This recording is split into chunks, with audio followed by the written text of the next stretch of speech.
зрители. Симона уникална, Симона е световен шампион. Тя е правила невероятни неща на живо и печелила световни битки.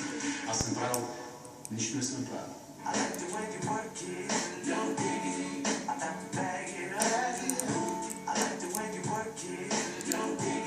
Николай е доста целеустремен, бих казал. След няколко дена репетиция се вижда някакъв напредък. Само ще се страхувам да не подцени номера. Нещата станаха малко по-сложни, защото в началото мисли за баланса. Сега нещата са наистина различни, защото балансът вече мисли за мене. Миро постоянно ми казва точка, дишане, въже.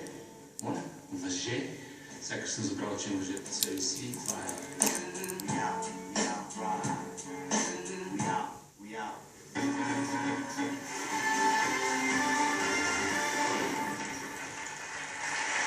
Той обича да катери планинските върхове, но това няма нищо общо с ходенето по опъната тел. Дано да се справи. Аплодисменти за Ники Георгиев!